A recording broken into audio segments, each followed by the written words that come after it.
Hello and welcome to Living Beyond Limits. I am Reverend Jennifer Spear and we are a part of Centers for Spiritual Living. I'm so glad that you have joined us for this online service today.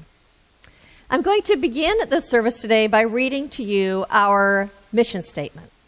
It says, "We are a sanctuary where people can discover and reveal the presence of God within their own being and experience their oneness with all life.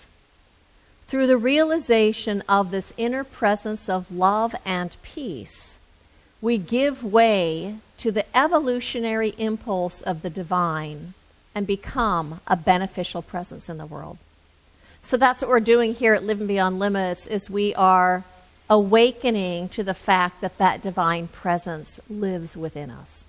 That regardless of what is going on in our lives or in the world, that the presence of love and peace, the truth of our own wholeness and authentic power is always the truth, is always right at the center of us. Because what happens, it's as we come to recognize that it is always right where we are, that we are empowered. We are empowered to be the presence of love or peace, the presence of good, to bring that into the world, regardless of how other people are acting or what other people are doing.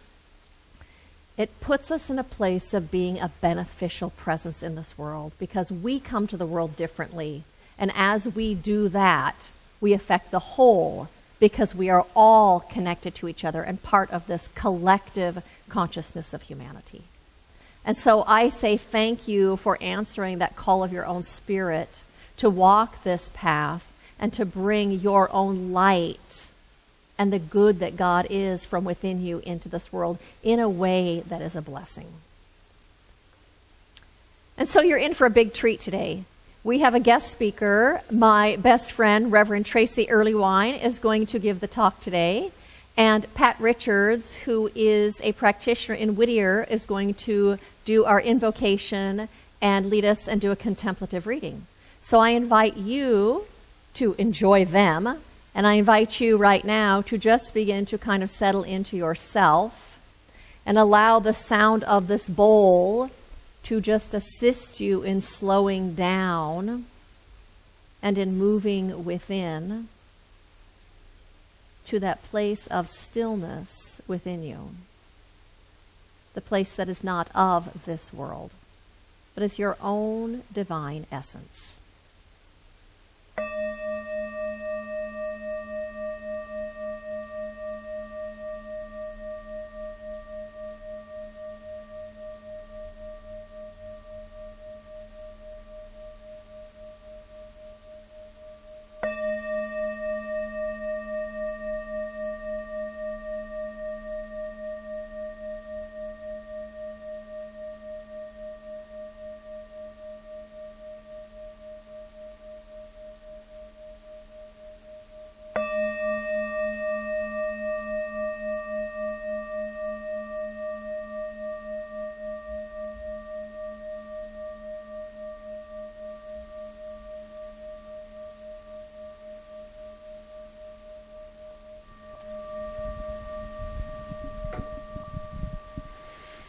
And right here, right now, in this God-filled space, we know that God is here. Just take a big breath and breathe into all that good energy, all that love and light. Breathe into the fog that was here this morning. What a joy it is to have experienced some fog for the last week or so, but some of the gifts the Spirit is providing us, when the fog comes, it's the breath, the air is heavy with like moisture, and you get to breathe and all in that, and let that just kind of renew yourself and your soul. And the spider webs that are on the corner of the gates that are all heavy with the dew, when the sun hits those, it's like sparkles on each little intersection. Oh my gosh, they light up like diamonds. Nature is in her best right now. Lots of gifts, lots of energy. So let everything else fall away and step forward into that and embrace the time of year that it is. Such a gift. So grateful to be here today, grateful to be of service, and please join me in saying, and so it is. So my reading today is from the Guide for Spiritual Living. It's from November 2018. And it's called Let Fear Fall Away Like Leaves. This month, as leaves fall on the ground and winter approaches, Dr. Ernest Holmes turns our attention to overcoming our fears. Throughout the ages, we have lived with fear, anxiety, and worry, often because humanity is interacting with some force that it does not know or fully understand. Some level of fear of the unknown is common to us all, and just under the surface, our fears are often fueled by anxiety surrounding our sense of security, prosperity, acceptance, or worthiness. Holmes defines fear as misplaced faith and an unconstructive use of mental energy that works against our innate wholeness and the wisdom of the universe that resides within. Fears have no power over us and are only perceived to have power through our ignorance of them. When we move to a higher place of consciousness through the art of affirmative prayer, we gain perspective and can be witness to what is really happening. From this higher place, we witness that God is all there is, and that fear is nothing more than a signal toward deeper lessons, if we are willing. Therefore, to be liberated from our fears, we must first turn toward them and ask them what they are here to teach us, and then listen. If we listen carefully, we'll hear the voice of compassion and love encouraging us to grow into more of our whole self. Then, like leaves, they fall gently, drifting to the ground. We find ourselves bare, open and available, no longer afraid of what others see or don't see on the outside. Instead, we become turned into the deep life force on the inside. The barest tree in the deepest of winter is still very much alive. Travel well.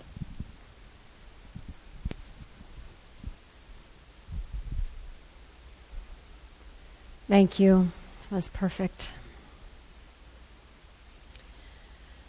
So we begin with just a little review of what we're doing this month.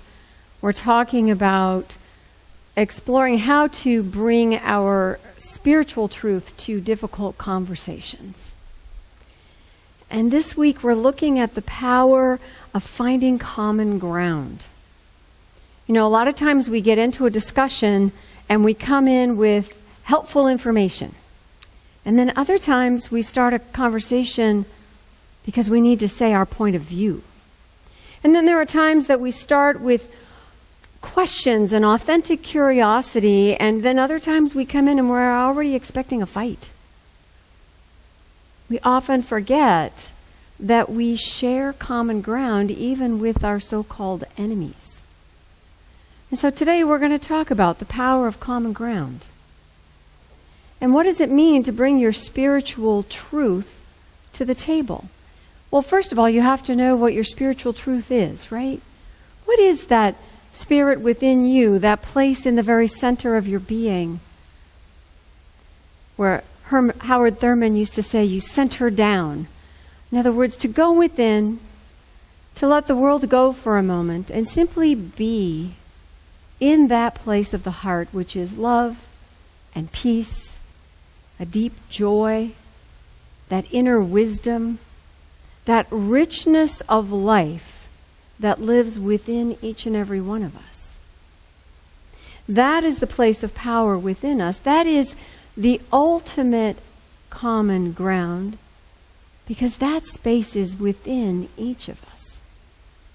Everyone we meet, every way in which we show up in the world, ultimately comes from that place in the middle of us.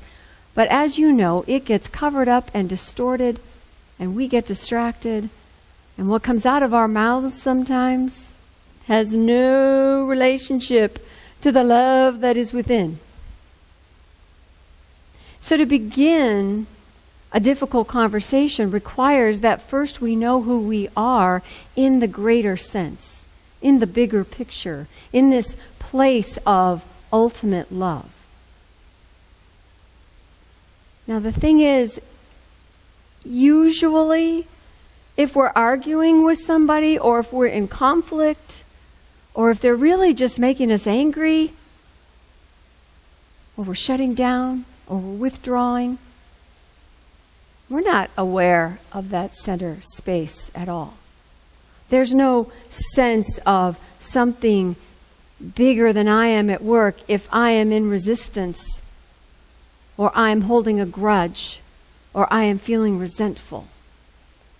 Those are not my places of power, although they do seem to overpower me sometimes. That emotional wave that we are all subject to can only be tamed by the consistent spiritual practice that we do, and by training our ways of thinking and seeing, tuning into that bigger picture, rather than being in reaction to whatever's going on around us. So we try to communicate, right? The whole idea of being with people is to communicate with each other. And when it's fun and easy, we're laughing, we're learning something, somebody's teaching us something, we're showing someone else how something works, and there's an engagement and an enthusiasm. But if we are communicating and we think we are communicating clearly, it's important to remember that if we seem to be missing each other, there's probably an assumption going on somewhere. In other words, I think I'm telling you what I'm talking about, and you understand what I'm talking about, except when you don't, and except when I'm not clear. So let's take a common word. Let's take a word like spoon. If I say spoon to you, everybody knows what a spoon is. What kind of spoon did you picture? Was it a wooden spoon? A measuring spoon? Your flatware in the drawer? Maybe it's your grandmother's silver. Maybe it's spoon like when you cuddle up with your honey. Maybe it's a spoonful of sugar. Maybe it's the silver spoon someone is born with in their mouth. You see, we assume that the way we see spoon is the way you hear spoon. And that's not always the case. And if you combine that unintentional assumption with a couple of emotional triggers and a little bit of political divide and perhaps an argument in your relationship, all of a sudden, it's not communication, it's escalation. Your emotions launch, your mind goes blank, and fire comes out of your eyes. Did you know that fire comes out of your eyes? Yeah. And for most of us, we either fight or we run away. And we forget that, as Ernest Holmes says, we are all children wanting to be loved and understood, wanting to be appreciated, wanting to have common purposes and common joys, and being willing to share in common troubles. We all want the same things. Where we run into trouble is in how it's presented and how we as listeners hear or don't hear what's really being said. You know, what we're really saying is we want to share. You remember sharing. You had to learn that lesson over and over and over again, particularly in preschool, again when you were a teenager, and some of you have never really outgrown that. But it's that sharing, that understanding. We all want to feel like we're together. We all want to feel like we are part of this web of support, that our heart's desire is being expressed. Instead, we find ourselves lashing out on Facebook, or face-to-face, or mask to no mask. All of a sudden, we're butting heads. We're disagreeing in really loud voices, even when it's just in print.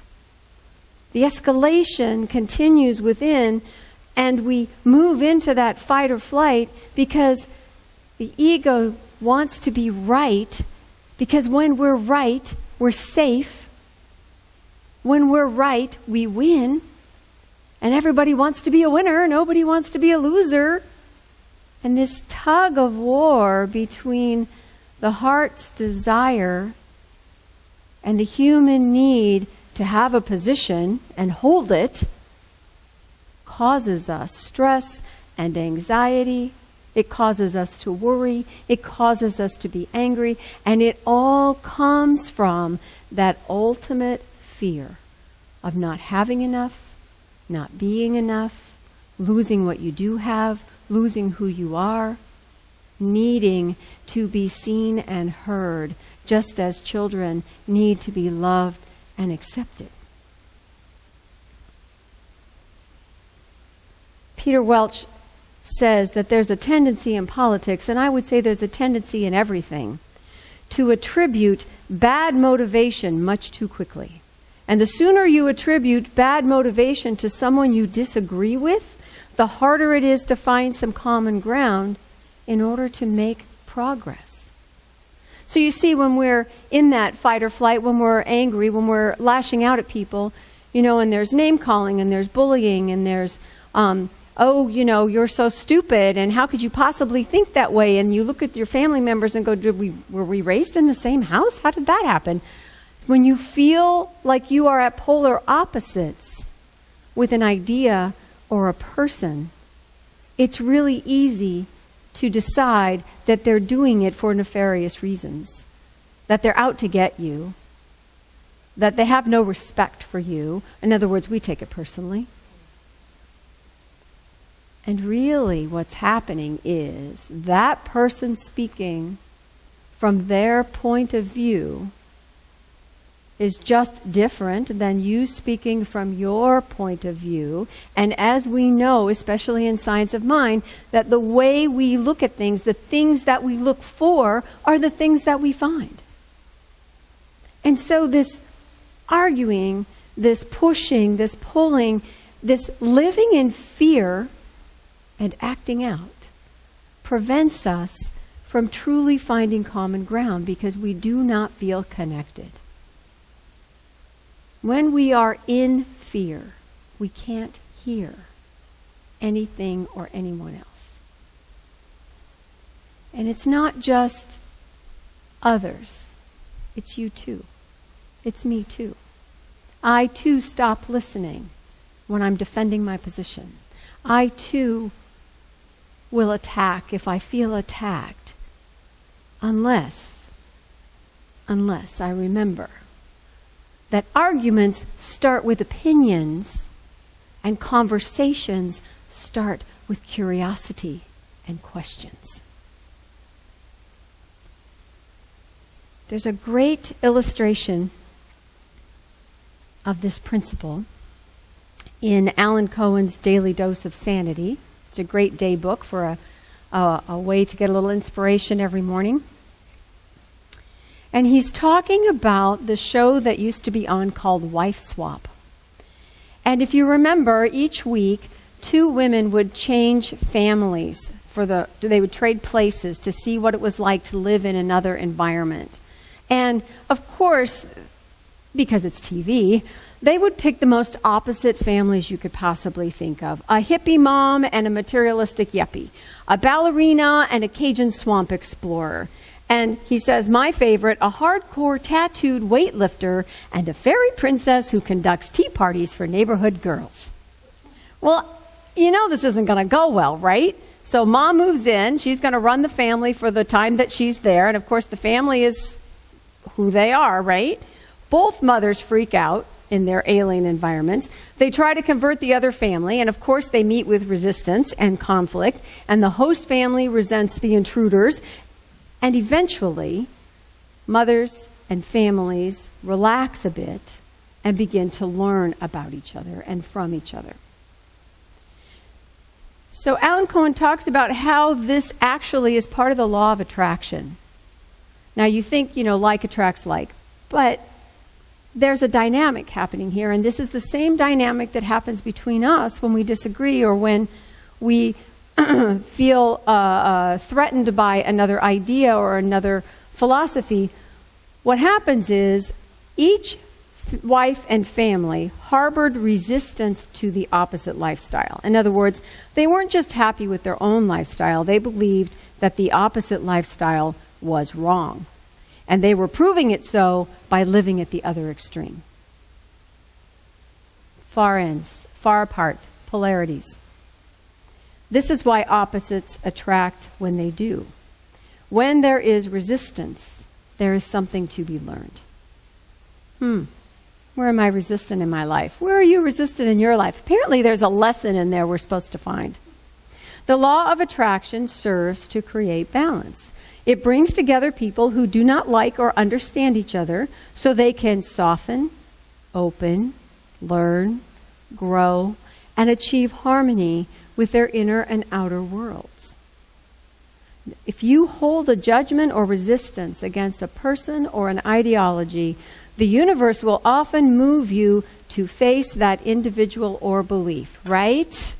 Right? Something you really don't like will show up right in your face. Can't get away from it. And while you may fight the experience, you can also consider the encounter a gift. When you can love your enemy of opposites, your world will not be destroyed, which is what the ego thinks is going to happen. Your world will in fact be expanded.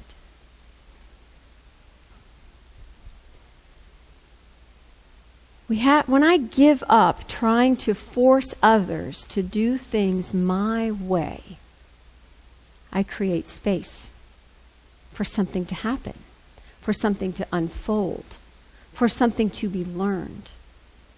For me, the other person, some magical third way that shows up nobody was expecting. But I have to make the space for that to happen. I have to decide I'm going to step back and not fight. I'm going to step back and calm down. I'm going to wait and see what is true for me so that I can bring my authentic self to the conversation. Finding common ground with others usually happens in the small things. Pat had an incident. She's at work. It's a corporate environment, a bunch of suits in an elevator, everybody. Out of a casual conversation, she finds out one of the guys is from upstate New York, which is where she's from.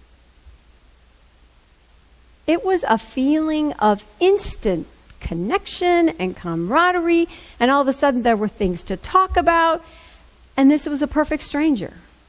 This was someone she didn't know before. And that feeling of making that initial connection came from a small, seemingly inconsequential conversation. So it's the feeling when we discover something new. Because you see, when we're finding common ground, the emphasis is on the finding. In other words, we're looking for it. We're seeking. We're discovering and uncovering the connection that's already there. See, the alienation and animosity comes from thinking that we have nothing in common. We have nothing to talk about. I don't like what you stand for. I don't like what you say. I don't like that philosophy. I can't stand looking at the world that way. These judgments and decisions that we've made that create who we think we are actually keep us from finding the connections that are already there. The common hobby or interest, the history we might share, the stories that we tell that we can each relate to. They only happen when there's space to talk, when there's space to share, when there's a reason to listen. It takes patient listening. It takes, like we were talking about this the first week of October, it takes that curiosity, that being willing to stop and ask someone to tell you more about what they mean rather than bouncing back with why you disagree. It takes an invitation to connect. And what we find ultimately, the deeper common ground that we share is in our values. It's in what is important to each of us. We all want the best for our children. We all want to make a decent living. We all want to live and express and be creative. Every one of us. And those values actually form the foundation that we can build a relationship on, even if how we think we're supposed to get there are worlds apart.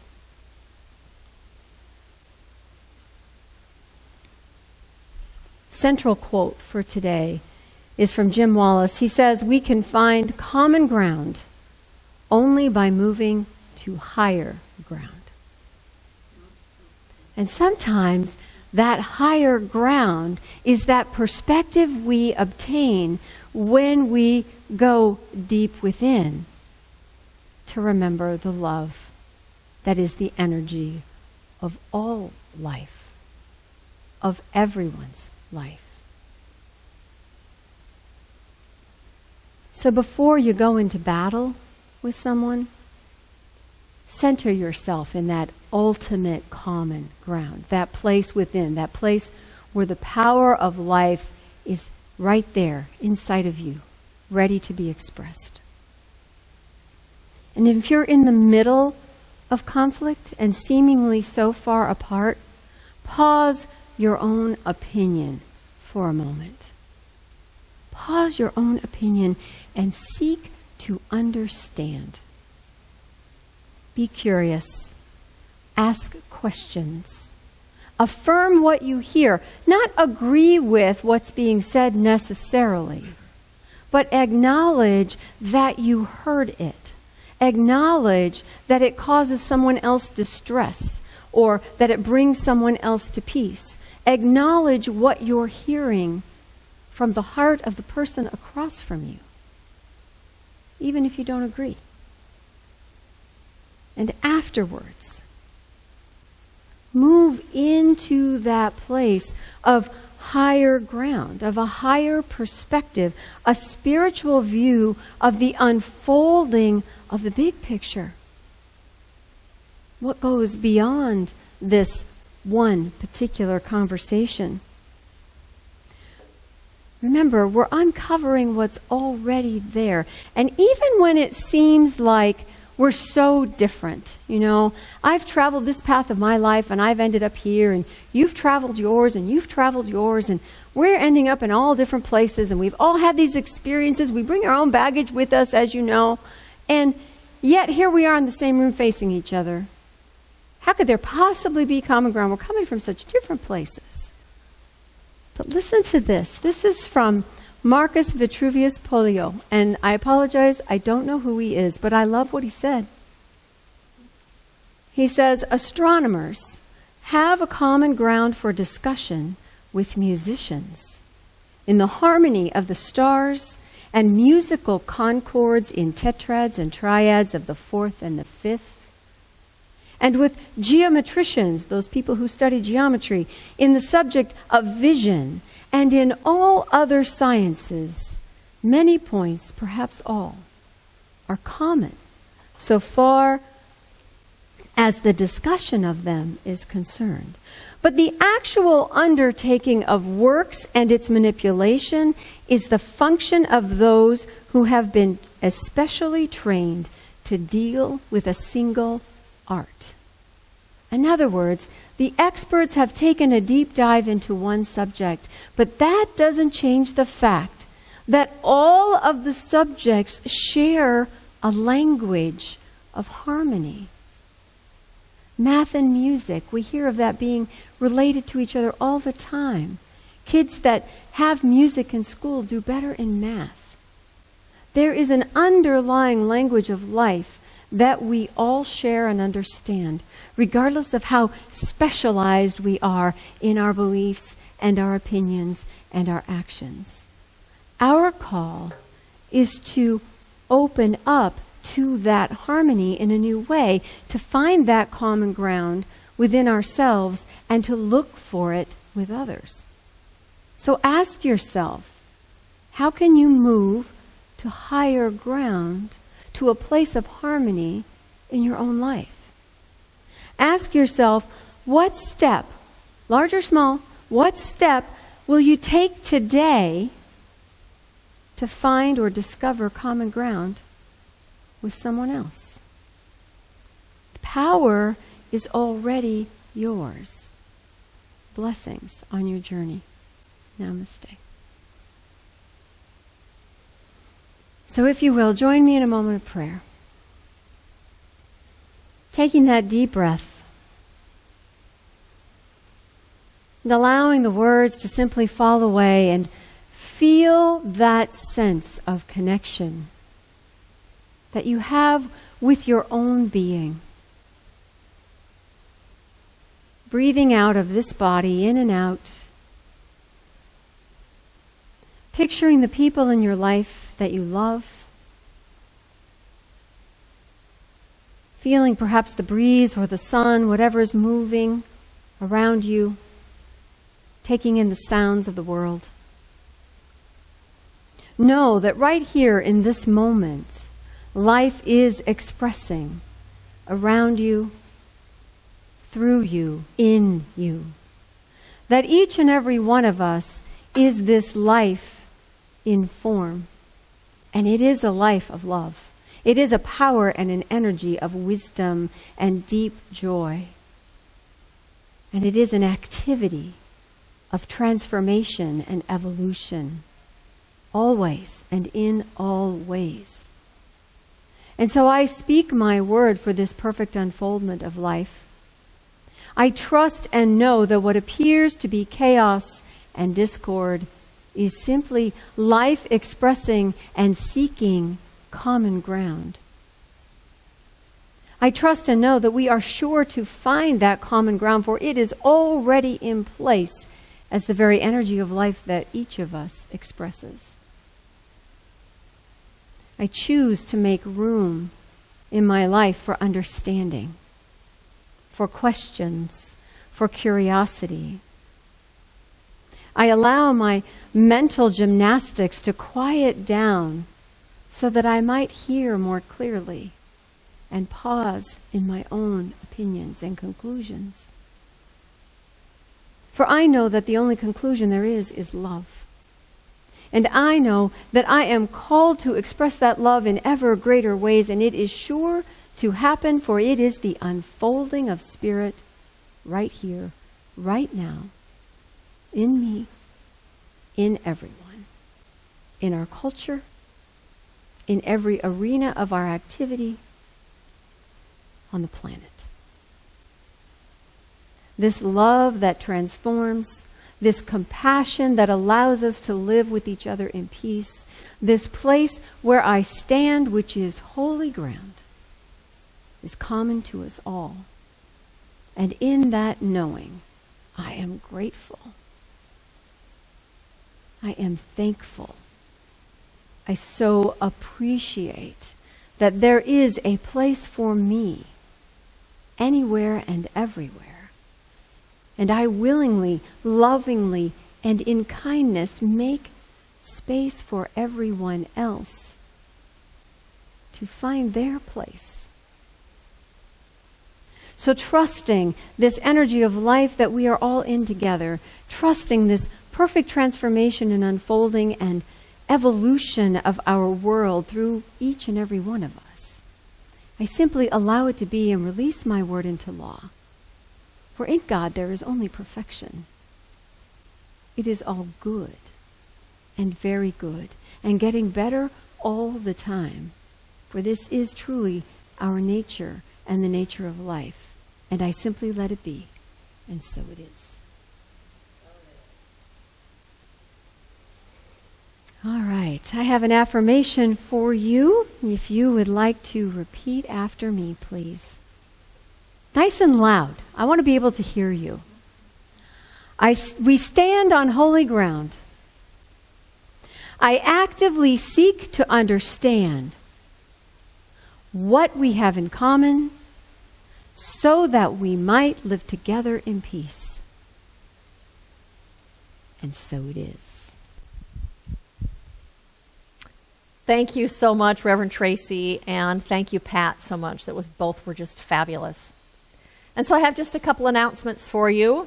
One is that we will be meeting in the park next week, and for a live in-person service, you'll be getting an email that has the map and the date on it. We invite you to join us for that. We also invite you to join us at the park, Hartwell Park, for coffee on Thursday mornings at 10:30. There's a small group of us that meet. We do sometimes some spiritual inspiration, but certainly lots of heart connection and time of sitting and talking together at 10:30 on Thursday mornings. You bring coffee and a chair and a mask and get to enjoy the company. We also have a Thursday evening Zoom conference that we're doing every week. It is connection and spiritual practice. We do some sort of meditation and get an opportunity to answer some questions that are actually about who we really are and how we are and what's important to us. And we are getting to know each other on a deeper level, and to be able to do that in this atmosphere of trust and love and open-heartedness is such a joyful thing to do that I invite you to join us for that. If you are not receiving our emails, you can email us at livingbeyondlimitscsl@gmail.com. We will get you on that email list, and you will get all of the announcements and maps and locations and times and everything. We are still continuing to do Ministry of Prayer, so if you have a prayer request, you can send it to that email address, and we will support you during the week in prayer. We are continuing to do prayer shawls. If you would like to be wrapped in that energy of prayer, you can email that address or call or text or email Barbara Conant, and she will get a prayer shawl to you. And she and David, our practitioners, will pray over that before they give it to you for whatever the need is that you are desiring. And last, I would like to thank you so much for continuing to support Living Beyond Limits. It is enabling us to continue to do business and to be a light in this world and to continue to feed and inspire each of us. So blessings to you this week. I'll see you next week at the park, and see you in 2 weeks back here. Love to you. Bye-bye.